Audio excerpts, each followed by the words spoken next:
पश्चिम Maharashtra education trust के माध्यम चलाई जाने वाली लेडी हलीमा बेगम उर्दू प्राइमरी स्कूल और इस्माइल हसन खान उर्दू प्राइमरी स्कूल की मैं मौलेमा आज आपके सामने माहौल का मुताला एक हिस्सा एक इस सबक में उन्वानी सबक खुराक में ग़िज़ाइयत सबक नंबर 7 हिस्सा 2 यानी बच्चों देखो हिस्सा पार्ट 1 आधा सबक मैंने इससे पहले समझा चुकी हूँ।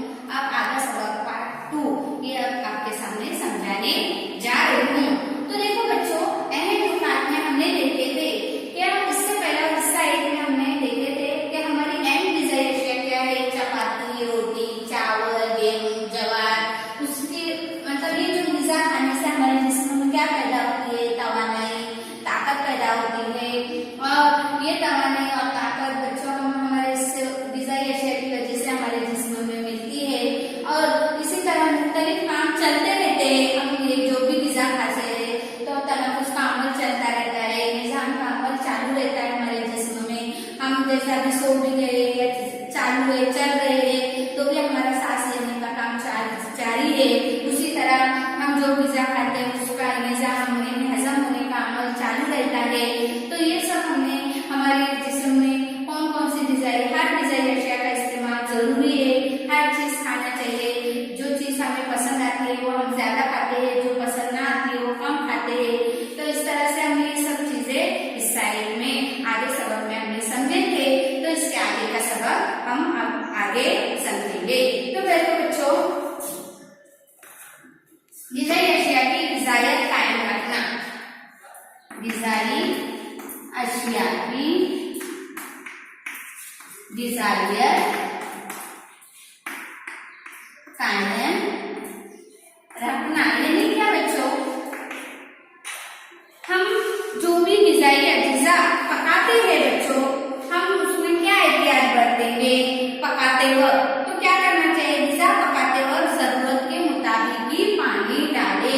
देखो बच्चों मैं अभी चावल पका रही हूँ तो अगर मैं चावल में एकदम ज्यादा पानी डाल दूँ तो खीर के जैसे पतला चावल हो जाएगा, एकदम पतला हो जाएगा। तो हम ऐसा करते हैं क्या, नहीं हम एकदम मुनासिब मिकदार में ही पानी का इस्तेमाल करें। सब्जी पकाते वक्त भी हो अगर पानी की जरूरत हो तो ही पानी डालें, पानी की जरूरत ना हो तो पानी का इस्तेमाल ना करें।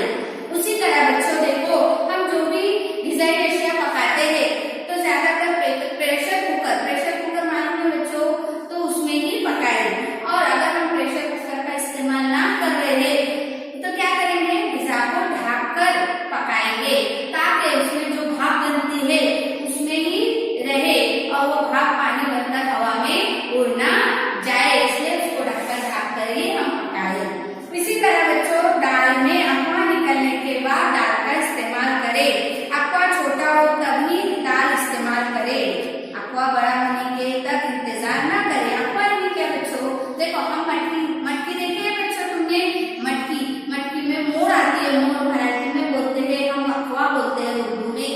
तो अफवाह निकली हुई मटकी का इस्तेमाल करना चाहिए जाके हमारे जिस्म में झीज बराबर से हो। और इसी तरह बच्चों आटा छानकर भूसा ना निकाले। देखो बच्चों गेहूं का आटा, जवारी का आटा उसे छन्नी से छानना नहीं चाहिए, मतलब वो भूसे के ही साथ हमें भूसा मतलब उसमें भूसा नहीं होता है बच्चों, उसी के साथ हम रोटी बनाकर खाना चाहिए, आटे को छानना नहीं चाहिए। उसी तरह चीकू, अंजीर, अंगूर, सेब जैसे फल छिलकों समेत खाए। यानी बच्चों कुछ चीजें हम छिलका निकाल कर खाते हैं तो कुछ चीजें कुछ फल हम छिलके के साथ खाते हैं। तो चीकू, अंजीर, अंगूर से ये छिलके के साथ खाए जाने वाले फल है। रोजाना खाने के बाद लोग एक फल का इस्तेमाल करें। और जो जैसे केले को हम छिलका निकाल कर खाते हैं, तरबूज है, खरबूज है, अनार है, ये सब हम छिलके निकाल कर खाने में इस्तेमाल करते हैं ये फलों का। उसी तरह गाजर, मूली, ककड़ी ये हम रोजाना खाना चाहिए बच्चों, अपने खाने में इस्तेमाल करना चाहिए। कुचुम्बर बनाकर हम इसका इस्तेमाल रोजाना करें। इसी तरह हम इसका इस्तेमाल रोज करना चाहिए। देखो बच्चों अब जायका हमें ज़बान के जरिए महसूस होता है। देखो बच्चों ये हमारी ज़बान है तो इसमें बहुत सारे जायक ऐसे बारीक जायक खुलियां होते हैं। ये जायक खुलियों का मतलब क्या बच्चों, जायक खुलियां यानी जायक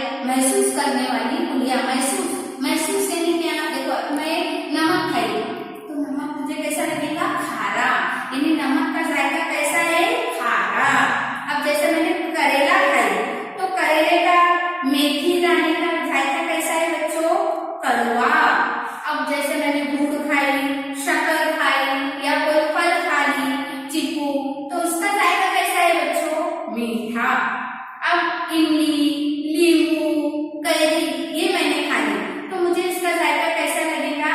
खट्टा।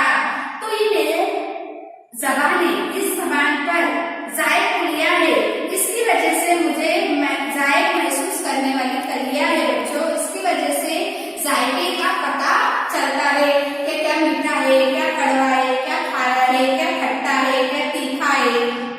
जैसा कि मैंने मिर्ची खा ली तो मिर्ची एकदम तेज लगेगी, तीखी लगेगी। तो इस तरह से हमें ये चीजें खाने से, अब दवा है, डॉक्टर हम बीमार हो गए, डॉक्टर के पास गए तो डॉक्टर ने हमें दवा दी, तो दवा कैसी होती है? कड़वी होती है, तो हम पानी के साथ इसका इस्तेमाल करते हैं। कैरी, अब मैंने कैरी खा ली तो खट्टी।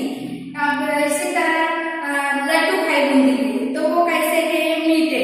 तो इसी तरह बच्चों की जबान की वजह से हमें जायके का पता चलता है, क्या खट्टा है, क्या मीठा है। इसी तरह ये जबान से हमें, देखो बच्चों हमें दो आंखें हैं, तो हम उससे देखने का देखते हैं कि ये क्या है, ये क्या है, धनक में साफ रंग है, ये आंखों की मदद से पता चलता है, जबान से जायके का पता चलता है।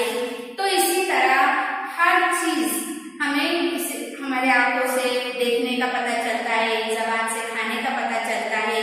तो देखो बच्चों हमने क्या सीखे कि हमारी खुराक में मुख्तलिफ ग़िज़ाई अशिया का शामिल होना बहुत जरूरी है।